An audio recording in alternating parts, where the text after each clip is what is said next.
शाम के 7 बज रहे हैं। नमस्कार, न्यूज 24 पर आप देख रहे हैं सबसे बड़ा सवाल। आपके साथ में हूं मानक गुप्ता। अयोध्या में विवादित ढांचे को गिरे आज 24 साल हो गए और आज ही बाबा साहब अंबेडकर की पुण्यतिथि भी है। हर साल 6 दिसंबर को यही होता है, लेकिन इस बार बीएसपी प्रमुख मायावती ने इन दोनों के बीच सियासी रिश्ता जोड़ दिया है। मायावती ने सीधा आरोप लगाया कि बीजेपी ने बाबरी मस्जिद को गिराने के लिए जानबूझकर 6 दिसंबर का दिन चुना ताकि बाबा साहब का अपमान किया जा सके। बिल्कुल यही आरोप कुछ और विरोधी भी लगा रहे हैं, लेकिन बीजेपी राम मंदिर के मुद्दे पर टस से मस होने को उल्टे विश्व हिंदू परिषद और बजरंग दल ने आज के दिन को शौर्य दिवस के रूप में मनाया है, जिसे विपक्ष साजिश बता रहा है। साजिश यूपी चुनाव से पहले वोटों के विभाजन की, यानी 24 साल बाद एक बार फिर आज देश की सियासत में छाया हुआ है अयोध्या का मुद्दा। इसीलिए हमारा आज का सबसे बड़ा सवाल यही है, मायावती ने राम मंदिर को अंबेडकर की पुण्यतिथि से क्यों जोड़ा और दलित मुस्लिम कार्ड से एसपी बीजेपी को क्या पटखनी दे पाएंगी बीएसपी? इसी पर बहस होगी, लेकिन पहले जरा सुनिए मायावती और अन्य विरोधियों का आरोप और बीजेपी का जवाब। यहाँ उत्तर प्रदेश में बीजेपी की सरकार के चलते 6 दिसंबर सन 1992 को अयोध्या में जो विवादित स्थल को खंडित कर दिया गया था, तो इसके लिए इन्होंने आज का ही दिन अर्थात 6 दिसंबर का ही दिन क्यों चुना था कि बाबा साहब डॉक्टर अंबेडकर ने जो धर्मनिरपेक्षता के आधार पर भारत का संविधान बनाया है, तो ये उनके गले के नीचे से नहीं उतर रहा है। इसलिए उन्होंने वो बाबा साहब को आदर सम्मान नहीं देना चाहते, इसलिए उन्होंने 6 दिसंबर को ही, जिस दिन बाबा साहब का देहांत हुआ था, तो उन्होंने बहुत गंदी मानसिकता के तहत चलकर फिर 6 दिसंबर को इन्होंने तो इस जो अयोध्या में जो स्थल विवादित है उसको खंडित किया।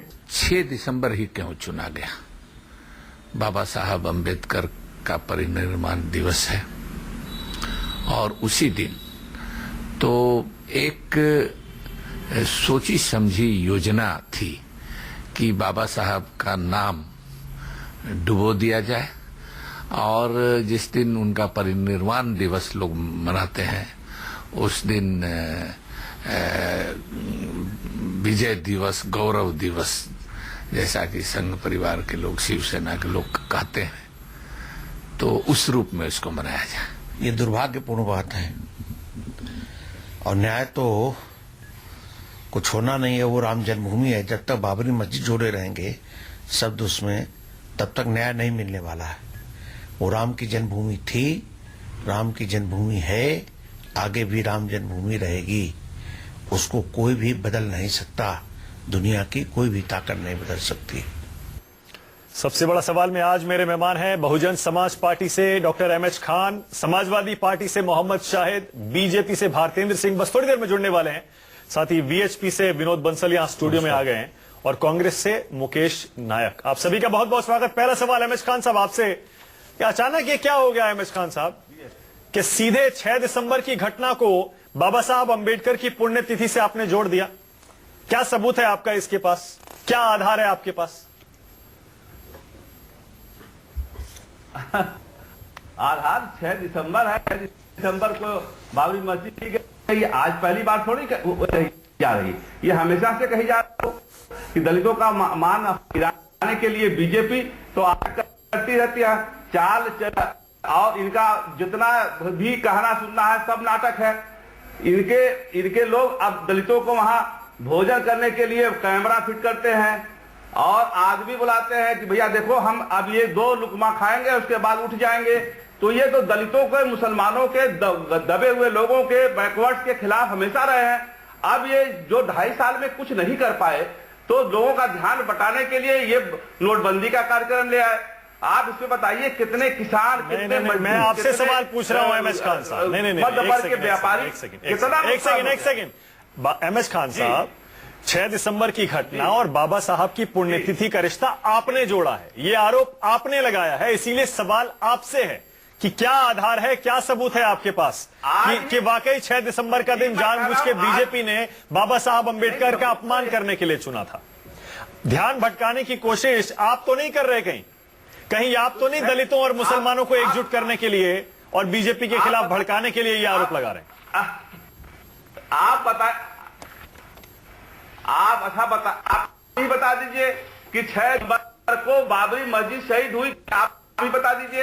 अरे बाबरी मस्जिद नहीं सही हुई थी, और ढांचा सही हुआ था। यहाँ पे अपना करेक्शन कर लीजिए, वो बाबरी मस्जिद नहीं थी, ये ढांचा था। आप जबरदस्ती जो है ना जी, वो तथ्यों को तोड़ मोड़ के मत पेश करिए। अच्छा विनोद बंसल जी, तो 6 दिसंबर की तारीख क्यों चुनी गई, इसका जवाब दीजिए। ढांचा ज्यादा करिए, बाबरी मस्जिद थी। नहीं, बाबरी मस्जिद बिल्कुल आप ऐसा कह करके माननीय उच्च न्यायालय के निर्णय का अपमान कर रहे हैं। आप माननीय उच्च न्यायालय के निर्णय का अपमान कर रहे हैं। जो तीनों जजों ने सर्वसम्मति से कहा था तो वो जो ढांचा था किसी भी तरह से मस्जिद नहीं था, वो मुस्लिम टेनेंट के हिसाब से चलिए मुद्दे पे आ जाइए, मुद्दे पे आ जाइए। ठीक है अहमद खान साहब, आपके सवाल का जवाब, आपके आरोप का जवाब विनोद बंसल दे रहे हैं। पहले देखिए 6 दिसंबर की तारीख क्यों चुनी? देखिए ये तो कोई ये नहीं था कि 6 दिसंबर को ये होना था, ऐसा कुछ पूर्व नियोजित था, ऐसा तो कुछ नहीं था। लेकिन मैं कहता हूं अगर कोई 6 दिसंबर से इसको जोड़ना भी चाहता है तो मैं कहता हूं बाबा साहब अम्बेडकर ने जिस तरह से देश के ऊपर लगे हुए कलंकों को धोया, बाबा साहब अम्बेडकर ने जब विक्टोरिया की मूर्ति को तोड़वाया, बाबा साहब अम्बेडकर के कहने पर भी साइमन जे को अपने वहां से लाल किले से उतरवाया गया। आखिरकार जितने भी गुलामी के निशान थे, बाबा साहब अम्बेडकर की पहल के कारण ही वो हटे। मैं कहता हूं ये तो इनको खुश होना चाहिए। बाबा साहब के परिनिर्माण दिवस पर एक और भारत का कलंक जो है वह भारत की धरती से स्वाह हो गया। इसके लिए इनको मतलब मान रहे हैं जानबूझ के 6 दिसंबर? नहीं, मैं कहता हूं 6 दिसंबर की घटना हमारे लिए शौर्य का विषय है, देशवासियों के लिए शौर्य का विषय है। अगर कोई अपने आप को बाबर से जोड़ना चाहता है तो इससे बड़ा घिनौना और नीच कर्म कोई नहीं हो सकता। ठीक है, एक सेकंड, देश का कोई भी नागरिक अपने आप को बाबर से नहीं जोड़ सकता। ठीक है, एक सेकंड रुकिएगा। भारतेंद्र सिंह जी जवाब देंगे क्योंकि आरोप बीजेपी के ऊपर भी है। एक अहमद खान साहब एक सेकंड, खान साहब एक सेकंड, खान साहब एक सेकंड, खान साहब, डॉक्टर खान एक सेकंड। अरे कौन सा मुसलमान है जो बाबर से अपने आप को जोड़ना चाहता है? आप अभी तो कह रहे हो बाबर के नाम से अगर मस्जिद बनाओगे तो कल को अपने उसका ISI के नाम से मस्जिद बनाओगे, क्या मतलब हुआ? मुद्दे से भटक जाएंगे। अब रुकिएगा अहमद खान साहब एक सेकंड रुकिए। आपने आरोप लगाया अहमद खान साहब कि बीजेपी ने जानबूझ के 6 तारीख चुनी 6 दिसंबर की। जवाब दीजिए जरा। भारतेंद्र सिंह जी सुन रहे हैं मुझे आप? भारतेंद्र जी जी हाँ, भारतेंद्र जी जवाब दीजिए।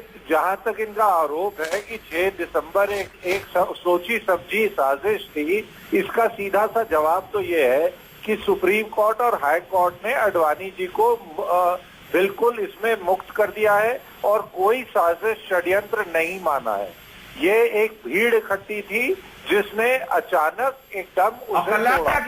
ऐसी कोई योजना नहीं थी कि वहां पर विवादित ढांचे को तोड़ा जाए। ये कोर्ट का आदेश है, ये कोर्ट की जो कि लिखी भी है। जी अच्छा ठीक है, चलिए ठीक है। यानी बीजेपी के अरे खान साहब एक सेकंड, खान साहब, अरे डॉक्टर खान एक सेकंड, डॉक्टर खान 5 लोग हैं पैनल में, डॉक्टर खान बाकी लोगों को भी सुनिएगा जरा। खान साहब थोड़ा सा टॉलरेंस दिखाइए, थोड़ा संयम रखें सर, बाकी भी लोग हैं उनको भी बोलने का मौका दीजिए। एक सेकंड मोहम्मद शाहिद साहब, लोग ये कह रहे हैं कि इसके पीछे स्ट्रैटेजी बहुत साफ है बीएसपी की कि दलितों और मुसलमानों को एक करके यूपी जीतना चाहती है मायावती। आपको क्या लगता है मोहम्मद शाहिद?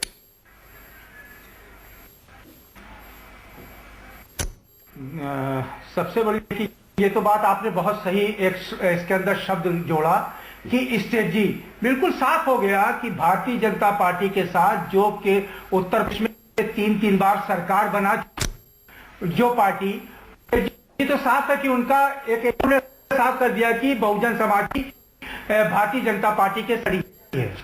इसमें कोई दो राय नहीं, क्योंकि 3 बार सरकार बना चुके हैं। एक और जब नरेंद्र मोदी गुजरात के मुख्यमंत्री थे तब मायावती जी उनका प्रचार करने गई थी। ऐसा नहीं है। उत्तर प्रदेश के लोग ये भी नहीं भूले, अभी उत्तर प्रदेश के लोगों की याददाश्त बहुत ही शानदार है और उत्तर प्रदेश के लोग हमेशा फैसले बहुत शानदार करते हैं। जिस तरह से मैं देख रहा था शब्दों का जिस तरह वो कर रहे थे बीएसपी के मित्र हमारे, बड़े अफसोस की बात है कि राष्ट्रीय चैनल पर आप जिस तरह के अल्फाजों का इस्तेमाल कर रहे हैं, कहीं ना कहीं आपकी एक जो परेशानी है कहीं ना कहीं झलकती है। कौन सी अल्फाज? बीएसपी देखिए, अब मैं अरे भाई बीच में नहीं बोलेंगे। जब आपका टर्न तब बोलिएगा, मेरे बीच में मत बोलिए, क्योंकि बीच में नहीं चाह रहा था। आपने जिन अल्फाज की बात करी मुझे बताइए ऑब्जेक्शनेबल अल्फाज था। चलिए आगे चलिए। अरे भाई मैं बीच में नहीं बोल रहा, अल्फाज भी बताओ कौन सा जो नीच ने जो आपने नीच में उसकी बात करो। मैं तो नीच कहा था आपने, नीच होगा। हाँ बिल्कुल, जो बाबर से जोड़ेगा वो तो नीच है। ये मैं भी कह रहा हूँ, जो देश के दुश्मन से अपने आप को जोड़ना चाहता है वो नीच है, दुष्ट है, इस देश का दुश्मन है। मैं अभी भी कह रहा हूँ, पूरी जिम्मेदारी के साथ कह रहा हूँ, बाबर के साथ कोई भी देशवासी अपने आप को नहीं जोड़ सकता। बाबर से जोड़ने का मतलब है आप बगदादी से भी जोड़ना चाहते हो, आप कल को पाकिस्तान के किसी लीडर से भी जोड़ना चाहोगे, आप तो कहोगे नहीं मेरे को तो उसकी भी मस्जिद चाहिए। ठीक है विनोद जी, मुझे लग रहा है, देखिए विनोद जी अगर हम बाबर पर ये बहस ले जाएंगे, मोहम्मद शाहिद बाबर पर ये बहस ले जाएंगे, हम कहीं और चले जाएंगे। उस तरह की बहस हम अक्सर करते हैं। एक सेकंड रुकिएगा जरा, वापस मुद्दे पे आइए। मोहम्मद शाहिद, क्या बीएसपी के आरोप से सहमत है मोहम्मद शाहिद कि 6 दिसंबर का दिन जानबूझ के चुना था बीजेपी ने? मोहम्मद शाहिद नहीं, एक सेकंड मानक जी, ये बात बिल्कुल सही है। इन कट्टरवादियों से कोई दोस्ती, जो दोस्ती करा वो नीच है, कोई दो राय नहीं। मैं इस तरह के कट्टरवादियों से दोस्ती नहीं कर सकता। बहुजन समाज पार्टी कर सकती है, बहुजन समाज पार्टी कर सकती है। बहुजन समाज पार्टी ने 3 बार उत्तर प्रदेश में सरकार बनाई है। जो मैं बार-बार कह क्या रहा है हूं, वो? ये जो नीच दल है, जो नीच भी ज्यादा कोई लोग होगा क्या? हैं, उनके साथ अरे अब देखिए, अरे सर थोड़ा सा संयम रखें मोहम्मद शाहिद साहब, थोड़ा सा संयम रखें प्लीज। टेलीविजन पर है, राष्ट्रीय चैनल है, पूरा देश आपको देख रहा है। एक सेकंड, विनोद बंसल ने कहा जो देश के दुश्मनों से अपने आप को जोड़ेगा वो नीच है। अब आप बीजेपी के लिए इन शब्दों का इस्तेमाल कर रहे हैं। मैं कह रहा हूं राष्ट्रीय चैनल है, असंसदीय भाषा का इस्तेमाल ना करें। सर एक सेकंड, अब रुक जाइए, वरना हम ये बाबर और बाबरी, सर एक, अच्छा रुक जाइए सर, एक सेकंड रुक जाइए। मुकेश नायक जी, कट्टरवादी लोग, ठीक है, मानक जी, अच्छा एक सेकंड, ठीक है, चलिए ठीक है, चलिए आपने नीच नहीं कहा, ठीक है, आपने कट्टरवादी पूरे चैनल का, ठीक है। एक सेकंड, मुकेश नायक, मुकेश जी आप इस आरोप को कैसे देख रहे हैं? मुकेश जी, बीएसपी कह रही है कि बीजेपी ने जानबूझ के 6 तारीख चुनी थी, 6 दिसंबर, क्योंकि बाबा साहब अंबेडकर की पुण्यतिथि होती है। मुकेश जी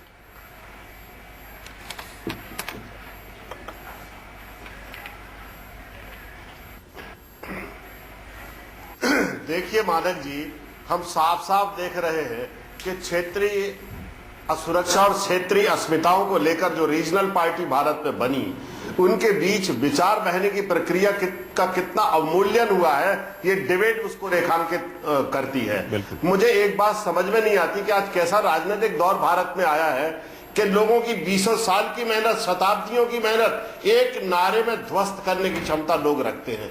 ये घटियावाद के दौर से उत्तर प्रदेश जैसा राज्य गुजर रहा है, जहां इतने बड़े बड़े खिलाड़ी हुए, चित्रकार हुए, साहित्यकार हुए, कवि हुए, प्रधानमंत्री हुए, राष्ट्रपति हुए, जहां से वहां की राजनीति आज इतने घटियावाद के दौर से गुजर रही है कि जहां विचारों का इतना अवमूल्यन हो गया है, जहां मुद्दे अपना आधार खो चुके हैं, जहां अर्थ का अनर्थ लगाया जाता है, जहां भाषा अपना अर्थ खो चुकी है, ये हाल आज उत्तर प्रदेश का है। और सभी राजनीतिक दल अपने क्षेत्रीय सुरक्षा को और ज्यादा से ज्यादा उत्कीर्ण करना चाहते हैं, ताकि ज्यादा से ज्यादा जो संस्थाबद्ध जातिवाद है वो उसको निशाना बनाया जा सके, लोगों को खांचों में बांटा जा सके, जाति आधार पर लोगों को पोलराइजेशन किया जा सके, सांप्रदायिक आधार पर लोगों को पोलराइज किया जा सके। आप क्षेत्रीय दल शब्द का इस्तेमाल बार बार कर रहे हैं, तो मैं ये मान रहा हूं कि आप बहुजन समाज पार्टी को निशाना बना रहे हैं, और आप ये कह रहे हैं कि ये आरोप सही नहीं है कि 6 दिसंबर को बीजेपी ने जानबूझकर चुना था। मुकेश नायक जी,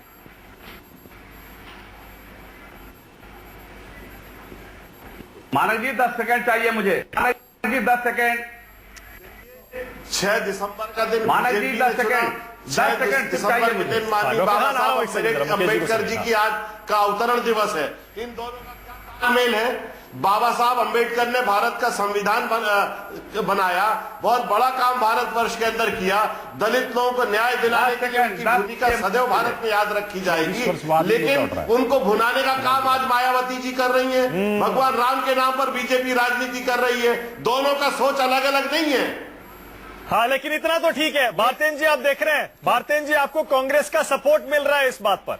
कांग्रेस भी ये कह रही है मायावती जी का आरोप सिर्फ जाति के आधार पर यूपी को बांटना है। भारतेंद्र जी क्या कह रहे हैं आप? नहीं, 24 साल में 6 दिसंबर नहीं आया, मुझे की बात भारतेंद्र जी से कि ये 24 साल बाद क्यों इन्हें ये आंकड़ा सूझा, ये तो 24 साल के बाद क्यों इन्हें याद आ रहा है? ये सिर्फ ये सिर्फ इन्हें चुनाव होने वाले हैं फरवरी गलत है, पहले भी कहा है, बहुत पहले भी जल्दी कहा है, इन्हें पहले शुरू में कहा है, बीच में बोलने लगते हैं, इन्हें पहले भी अरे कहा सुनिए, है, डॉक्टर शुरू में खान कहा है। अगर ये बीच डॉक्टर में खान बोलेंगे सुनिए। तो फोटो का कोई महत्व नहीं रहता था। जरा सुनने का भी प्रयास करें। अब बोलिए।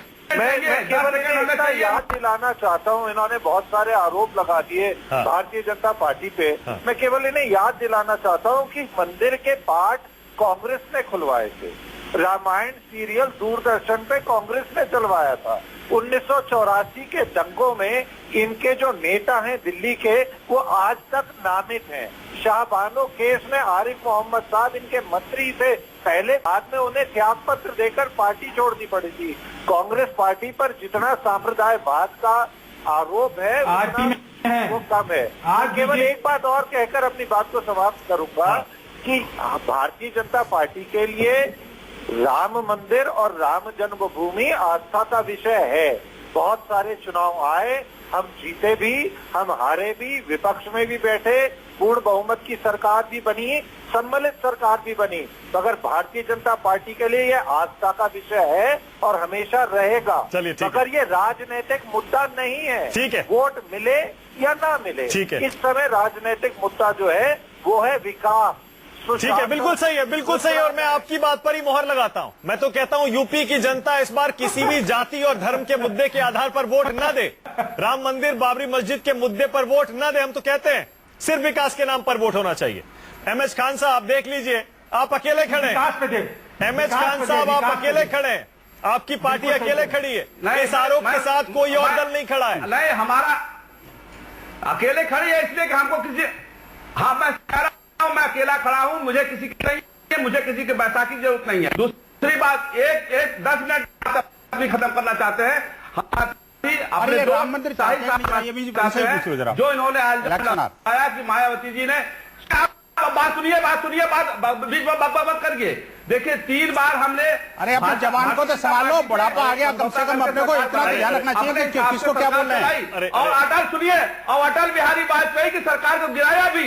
और ये भी सुन लीजिए, समाजवादी पार्टी के साथ भी बहन जी ने सरकार बनाई है। और उसके बाद क्या नाम है इसका परिणाम जो हमको भुगतना पड़ा, वो जान बचा के भुगतना पड़ा। ये अच्छा, कोई ठीक कह है। नहीं सकता। बहन चलिए जी ठीक है एमएस खान साहब, मेरे पास टाइम खत्म हो रहा है। बस जल्दी जल्दी छोटा कमेंट में एक मोहम्मद शाहिद से और एक विनोद बंसल से लूंगा। पहले मोहम्मद शाहिद, सिर्फ 20 सेकंड दे सकता हूं सर। मोहम्मद शाहिद, लग रहा है आपको ये बीएसपी की, मायावती जी की डेस्परेट कोशिश है, एक किसी भी तरह अपने दलित वोट को बचाएं और समाजवादी पार्टी के मुस्लिम वोट को अपनी तरफ कर लें ताकि यूपी जीत सके? मोहम्मद शाहिद,